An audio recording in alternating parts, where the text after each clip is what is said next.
Friends, ಸ್ವಲ್ಪ ಯೋಗವನ್ನು ಈ ಥರ ವಾರ್ಮಪ್ ಹಾಕ್ಕೊಂಡು ಫಸ್ಟ್ ಈ ಥರ ಒಂದು ಸ್ವಲ್ಪ ಯೋಗ ಮಾಡೋಣ. ನಾನು ಒಂದೊಂದೇ ಸ್ಟೆಪ್ಸನ್ನು ಜಾಸ್ತಿ ಅಲ್ಲ, 1-2 ಸುತ್ತು ಹೀಗೆ ಮಾಡಿದ್ದೀನಿ. ಕೈಯನ್ನು ಮುಷ್ಟಿ ಕಟ್ಕೊಂಡು ಕ್ಲಾಕ್ ವೈಸಲ್ಲಿ ತಿರುಗಿಸೋದು, ಆಮೇಲೆ ಆ್ಯಂಟಿ ಕ್ಲಾಕ್ ವೈಸಲ್ಲಿ ತಿರುಗಿಸೋದು. ಇದು ಕೈ ಎಕ್ಸರ್ಸೈಸು. ಈ ಥರ ಮಾಡಿದರೆ ಕೈ ರಿಲ್ಯಾಕ್ಸ್ ಆಗುತ್ತೆ. ಆಮೇಲೆ ಇನ್ನು ಪ್ರಾಣಾಯಾಮ ಅಂತ ಹೇಳ್ತಾರಲ್ವ, ಇದು ಅನುಲೋಮ್ ವಿಲೋಮ್ ಅಂತ.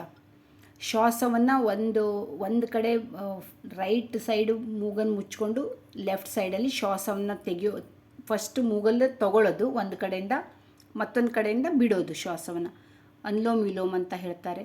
ನಿಮಗೂ ಇದೆಲ್ಲ ಗೊತ್ತಿರುತ್ತೆ, ಯಾಕೆಂದರೆ ಈಗ ತುಂಬ ಯೋಗ ಎಲ್ಲ ಕಡೆ ಹರಡ್ಕೊಂಡಿದೆಯಲ್ಲ, ಎಲ್ಲರಿಗೂ ಗೊತ್ತಿರುತ್ತೆ. ನಾನು ಸ್ವಲ್ಪನೇ ಮಾಡಿ ತೋರಿಸಿದ್ದೀನಿ.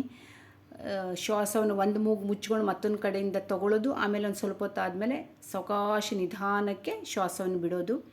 ಈ ಥರ ಮಾಡೋದ್ರಿಂದ ಶ್ವಾಸಕೋಶ ನಮಗೂ ಸ್ವಚ್ಛವಾಗುತ್ತೆ. ಶ್ವಾಸಕೋಶಕ್ಕೆ ಇದು ತುಂಬ ಒಳ್ಳೆಯದು. ಈ ಅನುಲೋಮ ವಿಲೋಮ ಪ್ರಾಣಾಯಾಮ ಮಾಡೋದು ಶ್ವಾಸಕೋಶ ಶುದ್ಧವಾಗುತ್ತೆ ಅಂತ ಹೇಳ್ತಾರೆ. ಇದನ್ನು ಒಂದು 20-30 ಸರಿ ಆದರೂ ಮಾಡಬೇಕಾಗುತ್ತೆ. ತುಂಬ ಚೆನ್ನಾಗಿರುತ್ತೆ. ಇದು ಕಪಾಲಭಾತಿ ಮಾಡ್ತಾಯಿದ್ದೀನಿ. ಇದನ್ನು ಹಾಗೆ ಸ್ಪೀಡಲ್ಲಿ ಶ್ವಾಸವನ್ನು ತಗೊಂಡು ಬಿಡೋದು, ಇದು ಕಪಾಲಭಾತಿ ಅಂತ ಹೇಳ್ತಾರೆ. ಇದು ಸ್ವಲ್ಪ ಬೆನ್ನಿಗೆ ಒಂಚೂರು ಕೆಲವೊಂದು ಸರಿ ಪ್ರೆಷರ್ ಬರುತ್ತೆ ಜಾಸ್ತಿ ಮಾಡಿದಾಗ. ನಾನು ತುಂಬ ಜಾಸ್ತಿ ಇದಂತೂ ಮಾಡೋಕ್ಕೆ ಹೋಗಲ್ಲ. ಈಗ ಓಂ ಅಂತ ಮಾಡೋಣ.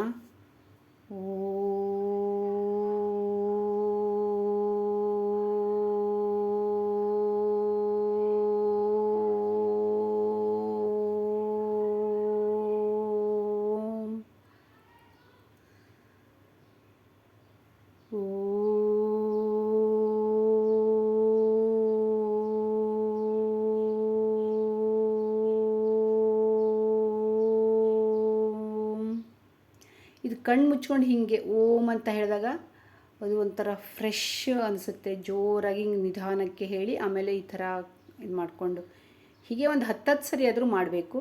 ತುಂಬ ಫ್ರೆಶ್ ಅನಿಸುತ್ತೆ ಇದನ್ನೆಲ್ಲ ಮಾಡಿದಾಗ. ಇದು ಧ್ಯಾನ, ಇದು ತುಂಬ ಒಳ್ಳೆಯದು. ಇದನ್ನು ಮಾಡಿದರೆ ಏನೋ ಫ್ರೆಶ್ನೆಸ್ ಬರುತ್ತೆ ಫ್ರೆಂಡ್ಸ್, ಇಂಥದ್ದೆಲ್ಲ ಯೋಗವನ್ನು ಮಾಡಿದಾಗ. ಈ ಥರದ ಆಸನನೂ ಅಷ್ಟೇ, ಇದು ಬೆನ್ನು ನೋವಿಗೆಲ್ಲ ತುಂಬ ಚೆನ್ನಾಗಿರುತ್ತೆ. ಈ ಥರದ್ದು ಮಾಡಿದಾಗ ಬೆನ್ನು ನೋವೆಲ್ಲ ಇದ್ದರೆ, ಸೊಂಟ ನೋವು, ಬೆನ್ನು ನೋವೆಲ್ಲ ಇದ್ದರೆ ಇದರಿಂದ ತುಂಬ ರಿಲ್ಯಾಕ್ಸ್ ಆಗುತ್ತೆ. ಎಷ್ಟೋ ಸರಿ ನಾನು ಹೀಗೆ ಮಾಡ್ತಾ ಇರ್ತೀನಿ. ಆಮೇಲೆ ಬಟರ್ಫ್ಲೈ ಆಸನ. ಇದು ಕಾಲನ್ನು ಬೆರಳಲ್ಲಿ ಹೀಗೆ ಕಾಲು ಕೂಡಿಸಿ ಹಿಡ್ಕೊಂಡು ಹಿಂಗೆ ಕಾಲು ಆಡಿಸ್ತಾ ಹೋಗಬೇಕು. ಅದನ್ನು ಒಂದು 10-15 ಸರಿ ಮಾಡಿ. ಅದು ಭಾಳ ನಮ್ಮ ಹೆಂಗಸರಿಗಾಗಲಿ ಗಂಡಸರಿಗೆ ಎಲ್ಲರಿಗೂ ಬಂತು, ಹೊಟ್ಟೆ ಇದಕ್ಕೆಲ್ಲ ಭಾಳ ಒಳ್ಳೆಯದು ಅದು. ಇದು ನೋಡಿ, ಇದು ಒಂದು ಆಸನ. ಇದು ಹಾಗೆ ಭಾಳ ಚೆನ್ನಾಗಿರುತ್ತೆ.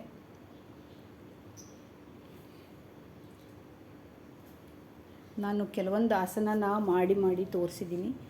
ಜಾಸ್ತಿ ಮಾಡೋಕ್ಕಾಗಲ್ಲ ಫ್ರೆಂಡ್ಸ್, ಎಷ್ಟಾಗಿದೆ ಅಷ್ಟು ಮಾಡಿದ್ದೀನಿ. ಯೋಗ ಡೇ ಎಲ್ಲರೂ ಸೆಲೆಬ್ರೇಟ್ ಮಾಡಿದ್ದೀರಾ ಅಂದ್ಕೊಂಡಿದ್ದೀನಿ. ಇದು ಶೋಲ್ಡರು, ಕ್ಲಾಕ್ ವೈಸು, ಆ್ಯಂಟಿ ಕ್ಲಾಕ್ ವೈಸು. ಇದು ಅಷ್ಟೇ ಭುಜಕ್ಕೆ ತುಂಬ ಒಳ್ಳೆಯದು. ನಮ್ಮ ಕೈ ಭುಜ ಎಲ್ಲ ಇದರಿಂದ ತುಂಬ ರಿಲ್ಯಾಕ್ಸ್ ಆಗುತ್ತೆ. ಕ್ಲಾಕ್ ವೈಸು, ಆ್ಯಂಟಿ ಕ್ಲಾಕ್ ವೈಸು. ಒಂದು ಸರಿ ರೌಂಡಲ್ಲಿ ತಿರ್ಗೋದು, ಮತ್ತೊಂದು ಸರಿ ಉಲ್ಟಾ ರೌಂಡಲ್ಲಿ ತಿರ್ಗೋದು ನೋಡಿ. Hi friends, welcome back to my channel. Happy International Yoga Day. ವಿಶ್ವ ಯೋಗ ದಿವಸದ ಶುಭಾಶಯಗಳು ಎಲ್ರಿಗೂ. ಫ್ರೆಂಡ್ಸ್, ನಾನು ಇವತ್ತು ಒಂದು ಸ್ವಲ್ಪನೇ ಯೋಗ, 1-2 ಸ್ಟೆಪ್ಸ್ ಸ್ವಲ್ಪನೇ ಮಾಡಿ ನಿಮಗೆ ತೋರಿಸಿದ್ದೀನಿ. ಜಾಸ್ತಿ ಮಾಡಿಲ್ಲ, ಭಾಳ ಲಾಂಗ್ ವಿಡಿಯೋ ಆಗಿಬಿಡುತ್ತೆ ಅಂತ ಸ್ವಲ್ಪನೇ ಒಂದೊಂದು ಚೂರನ್ನು ಯೋಗ ಮಾಡಿದ್ದೀನಿ. ಯೋಗ ಅಂದರೆ ಏನು, ಯೋಗ ದಿವಸ ಹೇಗೆ ಸ್ಟಾರ್ಟ್ ಆಯಿತು ಅಂತ ಒಂದು ಸ್ವಲ್ಪ ನೋಡೋಣ ಬನ್ನಿ. ಜೂನ್ 21ನೇ ತಾರೀಕು ನಮ್ಮ ವಿಶ್ವ ಯೋಗ ಡೇ ಅಂತ ನಮ್ಮ ಮೋದಿಜಿಯವರು 2015ನಲ್ಲಿ ಇದನ್ನು ನಮ್ಮ ಮೋದಿಜಿಯವರು ಶುರು ಮಾಡಿದ್ದಾರೆ. ಅಂದರೆ ನಮ್ಮ ದೇಶದ ಒಂದು ವಿಶ್ವಕ್ಕೆ ಒಂದು ಕೊಡುಗೆ ಯೋಗ ಅನ್ನೋದು. ನಮ್ಮ ದೇಶದ ಒಂದು 2015 ಅಂದರೆ 2015ನೇ ಇಸ್ವಿಯಿಂದ ಜೂನ್ 21ರಿಂದ ಸ್ಟಾರ್ಟ್ ಆದ ಯೋಗ ಡೇ, ಯೋಗ ದಿವಸ ಪ್ರತಿ ವರ್ಷವೂ ಜೂನ್ 21ಕ್ಕೆ ನಡೆಸ್ತಾರೆ. ಇದು ನಮ್ಮ ದೇಶದ ಒಂದು ಯೋಗ ಕೊಡುಗೆ ಅಂತ ತುಂಬ ಒಂದು ಹೆಮ್ಮೆ ವಿಷಯ. ಅದು ಅಲ್ಲದೆ ಆಲ್ ಓವರ್ ವರ್ಲ್ಡ್ ಅಂದರೆ ಇಡೀ ವಿಶ್ವದಲ್ಲೇ ಸುಮಾರು 117 ರಾಷ್ಟ್ರಕ್ಕಿಂತಲೂ ಜಾಸ್ತಿ ರಾಷ್ಟ್ರಗಳಲ್ಲಿ ಇವತ್ತಿನ ದಿನ ಯೋಗ ಡೇಯನ್ನು ಸೆಲೆಬ್ರೇಟ್ ಮಾಡಲಿಕ್ಕಾಗುತ್ತೆ. ಯೋಗದಿಂದ ಇದು ಇವತ್ತು 21 ಜೂನ್ 21ಕ್ಕೆ ಯಾಕೆ ಮಾಡ್ತಾರೆ ಅಂತ ಒಂದು ಹಿನ್ನೆಲೆ ನನಗೆ ತಿಳಿದ ಪ್ರಕಾರ, ಇವತ್ತಿನ ದಿನ ಉತ್ತರಾಯಣದ ದಿನ ತುಂಬ ದೊಡ್ಡ ದಿನ ಅಂತೆ. ಇವತ್ತಿನ ದಿನ ತುಂಬ ದೊಡ್ಡ ದಿನ ಇರುತ್ತೆ, ಉತ್ತರಾಯಣದ ದಿನ ಇವತ್ತು ಅಂತ. ಇವತ್ತು 21 ಜೂನಕ್ಕೆ ಯೋಗ ಡೇಯನ್ನು ಸೆಲೆಬ್ರೇಟ್ ಮಾಡಲಿಕ್ಕಾಗುತ್ತೆ ಅಂತ ಹೇಳ್ತಾರೆ. ಫ್ರೆಂಡ್ಸ್, ಯೋಗದಿಂದ ಎಷ್ಟೆಲ್ಲ ಉಪಯೋಗ ಇದೆ, ಎಷ್ಟೆಲ್ಲ ಅನುಕೂಲ ಇದೆ. ಮತ್ತು ಯೋಗವನ್ನು ಮೊದಲು ನಮ್ಮ ದೇಶದಲ್ಲಿ, ಅಂದರೆ ಹಿಂದೂ ಸಂಪ್ರದಾಯದಲ್ಲಿ ತುಂಬ ಹಳೆಯ ಕಾಲದಿಂದನೂ, ಅಂದರೆ ಪುರಾತನ ಕಾಲದಿಂದನೂ ಋಷಿಮುನಿಗಳು ಯೋಗವನ್ನು ಮಾಡ್ತಾ ಬಂದಿದ್ದಾರೆ. ಧ್ಯಾನ, ಯೋಗ ಅಂದರೆ ಧ್ಯಾನನೂ ಆಯಿತು ನೋಡಿ. ಋಷಿಮುನಿಗಳೆಲ್ಲ ಮೊದಲು ಹೇಗೆ ಧ್ಯಾನ ಮಾಡ್ತಿದ್ರು, ಅವರ ಮನಸ್ಸು ಶಾಂತಚಿತ್ತವಾಗಿರಲಿಕ್ಕೆ. ಯಾಕೆಂದರೆ ಮನಸ್ಸು ವಿಚಲಿತ ಆಗುತ್ತೆ ಎಷ್ಟೋ ಸರಿ ಅಲ್ವಾ, ಅದನ್ನು ಒಂದು ಕಂಟ್ರೋಲಿಗೆ ತರಲಿಕ್ಕೆ ಧ್ಯಾನ ಅತ್ಯವಶ್ಯಕವಾಗಿದೆ. ಇವತ್ತಿನ ದಿನಗಳಲ್ಲಿ ನಮ್ಮ ಈ ಒತ್ತಡಭರಿತ ಕೆಲಸದ ಒತ್ತಡದಿಂದ ನಮ್ಮ ಜನರು ತುಂಬ ಪ್ರೆಷರಲ್ಲಿ ಇರ್ತಾರೆ, ತುಂಬ ಕೆಲಸದ ಒತ್ತಡದಿಂದ ತುಂಬ ಟೆನ್ಷನಲ್ಲಿ ಇರ್ತಾರೆ. ಆವಾಗ ಈ ಥರ ಒಂದು ಯೋಗವನ್ನು ಮಾಡಿದರೆ, ಧ್ಯಾನವನ್ನು ಮಾಡಿದರೆ, ಒಂದು ಕನಿಷ್ಠ ಪಕ್ಷ ಒಂದು 10 ರಿಂದ 15 ನಿಮಿಷ ಧ್ಯಾನ ಮಾಡಿದರೆ ನಮ್ಮ ಮನಸ್ಸು ಎಷ್ಟೋ ಕೂಲ್ ಆಗುತ್ತೆ, ಎಷ್ಟೋ ತಣ್ಣಗಾಗುತ್ತೆ. ಧ್ಯಾನ ಮಾಡೋದ್ರಿಂದ ನಮ್ಮ ಆರೋಗ್ಯನೂ ಚೆನ್ನಾಗಿರುತ್ತೆ, ಮನಸ್ಸು ಪ್ರಫುಲ್ಲವಾಗಿರುತ್ತೆ, ನಮ್ಮ ಮನಸ್ಸು ಶಾಂತವಾಗಿರುತ್ತೆ. ನಾವು ಕೆಲವು ತುಂಬ ಕೋಪ ಮಾಡ್ಕೊಳ್ಳೋರಿದ್ರೆ ಕೋಪ ಕಂಟ್ರೋಲಿಗೆ ಬರುತ್ತೆ, ನಮ್ಮ ಬುದ್ಧಿಶಕ್ತಿ ಜಾಸ್ತಿ ಮಾಡುತ್ತೆ. ಆಮೇಲೆ ಇನ್ನೂ ಬಹಳಷ್ಟು ಯೋಗದಿಂದ ತುಂಬ ಉಪಯೋಗ ಇದೆ. ಆರೋಗ್ಯವನ್ನು ಕಾಪಾಡಲಿಕ್ಕೆ ಈ ಯೋಗ ಅನ್ನೋದು ತುಂಬಾ ಮುಖ್ಯವಾದದ್ದು. ಇಷ್ಟು ನಾವು ಗಡಿಬಿಡಿಯಲ್ಲಿ ಇರ್ತೀವಿ, ಬೆಳಗಿಂದ ಸಂಜೆ ತನಕನೂ ಕೆಲಸದ ಗಡಿಬಿಡಿಯಲ್ಲಿ ಒಂದು 10 ರಿಂದ 15 ನಿಮಿಷ ಕನಿಷ್ಠ ಅಂದ್ರೂ, ಮಿನಿಮಮ್ ಅಂದ್ರೂ ಅರ್ಧ ಗಂಟೆ ಅಂತೂ ಮಾಡಿದರೆ ಒಳ್ಳೆಯದು. ಯೋಗ ಯಾವುದೇ ಒಂದು ಎಕ್ಸರ್ಸೈಸ್ ಆಗಲಿ, ವ್ಯಾಯಾಮ ಮಾಡ್ತೀವಿ, ಇಲ್ಲ ಧ್ಯಾನ ಮಾಡ್ತೀವಿ, ಇಲ್ಲ ಯಾವುದೇ ಒಂದು ಆಸನ, ನಮಗೆ ಎಷ್ಟಾಗುತ್ತೆ ಅಷ್ಟು ಒಂದು ಆಸನವನ್ನು ಹಾಕಿ ಶಾಂತ ರೀತಿಯಲ್ಲಿ ಅಥವಾ ಧ್ಯಾನವನ್ನು ಮಾಡಿದಾಗ ಮನಸ್ಸು ತುಂಬ ಮನಸ್ಸಿಗೆ ನೆಮ್ಮದಿ ಆಗುತ್ತೆ. ಆಮೇಲೆ ನಮ್ಮ ಆಯಾಸ ಎಲ್ಲ ಕಡಿಮೆ ಆಗುತ್ತೆ ಧ್ಯಾನ ಮಾಡೋದ್ರಿಂದ, ಯೋಗ ಮಾಡೋದ್ರಿಂದ. ಇವತ್ತಿನ ದಿನ ತುಂಬ ಖುಷಿಯ ದಿನ. ವಿಶ್ವದೆಲ್ಲೆಡೆ ಇವತ್ತು ಯೋಗವನ್ನು ಆಚರಣೆ ಮಾಡ್ತಾರೆ. ಅದು ನಮ್ಮ ದೇಶದ ಹೆಮ್ಮೆ, ನಮ್ಮ ದೇಶದ ಕೊಡುಗೆ ವಿಶ್ವಕ್ಕೆ. ತುಂಬ ಏನು ಹೇಳಬೇಕು ಅಂತ ಗೊತ್ತಾಗಲ್ಲ. ಇವತ್ತಿನ ದಿನ ಪ್ರತಿಯೊಂದು ದೇಶದವರು, ಈಗ ನಮ್ಮ ದೇಶದಲ್ಲಿ ಎಷ್ಟು ಮಾಡಲು ಅಷ್ಟು ಹೊರಗಡೆ ಬೇರೆ ಫಾರಿನರ್ಸು ಯೋಗವನ್ನು ತಮ್ಮದಾಗಿಸ್ಕೊಂಡಿದ್ದಾರೆ. ಅದು ಒಂದು ಪ್ರತಿದಿನದ ನಮ್ಮ ಒಂದು ರೂಟೀನ್ ಅಂತಲೇ ನಾವು ಮಾಡಬೇಕು. ಒಂದು ದಿನ ಮಾಡಿಬಿಟ್ರೆ ಆಗಬಾರ್ದು. ಇವತ್ತೊಂದು ದಿನ ಮಾಡಿದ್ವಿ, ಯೋಗ ಮುಗೀತು, ನಮ್ಮದಿನ ನೆಕ್ಸ್ಟ್ ಮುಂದಿನ ವರ್ಷ ಜೂನ್ 21ಕ್ಕೆ ಮಾಡೋದಲ್ಲ. ಪ್ರತಿದಿನ ಇದನ್ನು ನಾವು ಅಳವಡಿಸ್ಕೋಬೇಕು, ಯೋಗವನ್ನು, ಧ್ಯಾನವನ್ನು. ಯೋಗದಲ್ಲಿ ಸುಮಾರಷ್ಟು ಆಸನಗಳಿವೆ. ಯೋಗಾಸನದಲ್ಲಿ ಪದ್ಮಾಸನ, ಭುಜಂಗಾಸನ, ವಜ್ರಾಸನ, ಸುಮಾರಷ್ಟು. ಸೂರ್ಯ ನಮಸ್ಕಾರ, ನೀವು ಕನಿಷ್ಠ ಪಕ್ಷ ನಾವು ಸೂರ್ಯ ನಮಸ್ಕಾರ ಬೆಳಗ್ಗೆ ಒಂದು 10 ಹೊಡೆದ್ರೆ ಪೂರಾ ಮೈ ಎಲ್ಲ ಫ್ರೆಶ್ ಆಗುತ್ತೆ. ಎಷ್ಟು ಚೆನ್ನಾಗಿ ಎನರ್ಜಿ ಬರುತ್ತೆ ಗೊತ್ತಾ.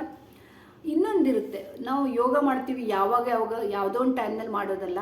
ನಾನಿವತ್ತು ವಿಡಿಯೋ ಅಪ್ಲೋಡ್ ಲೇಟ್ ಮಾಡ್ತಾ ಇದ್ದೀನಿ. ನಾನು ಬೆಳಗ್ಗೆನೇ ಯೋಗ ಮಾಡಿದ್ರೂ ಸಹ ನಂದು ವಿಡಿಯೋ ಅಪ್ಲೋಡ್ ಮಾಡಲಿಕ್ಕೆ ತುಂಬ ಲೇಟ್ ಆಗ್ತಾಯಿದೆ. ಆದರೆ ನಾವು ಬೆಳಗ್ಗೆ ಎದ್ದ ಕೂಡಲೇ ಫ್ರೆಶ್ ಆಗಿ ನಾವು ಬೆಳಗ್ಗೆ ಖಾಲಿ ಹೊಟ್ಟೆಯಲ್ಲಿ ಯೋಗನ ಮಾಡ್ತೀವಿ. ಅಂದರೆ ಏನು ತಿನ್ನಬಾರ್ದು, ಹೊಟ್ಟೆಗೆ ಏನೂ ಹಾಕಬಾರ್ದು. ಯೋಗ ಮಾಡುವಾಗ, ಅಂದರೆ ಯೋಗಾಸನ ಮಾಡುವಾಗ, ಎಕ್ಸರ್ಸೈಸ್ ಮಾಡುವಾಗ ಏನು ತಿನ್ನಬಾರ್ದು.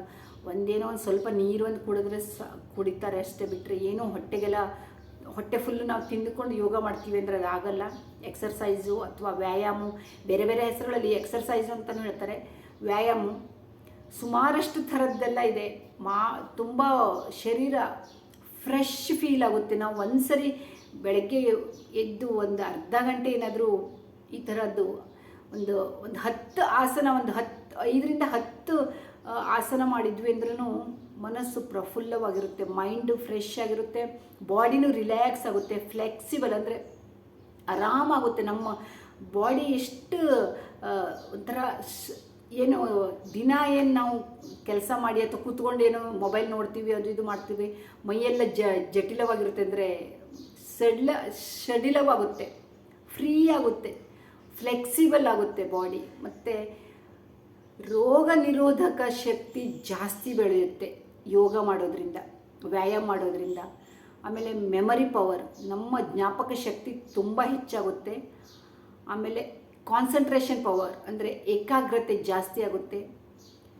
ಮತ್ತು ಮಕ್ಕಳು ಸಹ ಇದನ್ನು ಮಾಡಬೇಕು, ಅವರಿಗೂ ಸಣ್ಣಿಂದನೇ ಇದನ್ನು ಕಲಿಸ್ಬೇಕು. ಯಾಕೆಂದರೆ ಅವರಿಗೂ ಓದೋದು ತುಂಬ ಫ್ರೆಶರ್ ಇರುವಾಗ ಒಂದು 15-20 ನಿಮಿಷ ಈ ಥರ ಧ್ಯಾನ ಅಥವಾ ಯೋಗ ಮಾಡಿದರೆ ಮಕ್ಕಳು ಸಹ ತುಂಬ ಬೆಳಗ್ಗೆ ಒಂದ್ಸರಿ ನಾವು ಈ ಥರ ಯೋಗ ಮಾಡಿದ್ರೆ ಇಡೀ ದಿನ ನಮ್ಗೆ ಹ್ಯಾಪಿಯಾಗಿರ್ತೀವಿ, ನಾವು ಖುಷಿಯಾಗಿ ಉಲ್ಲಾಸದಾಯಕವಾಗಿರ್ತೀವಿ ಯೋಗ ಮಾಡೋದ್ರಿಂದ.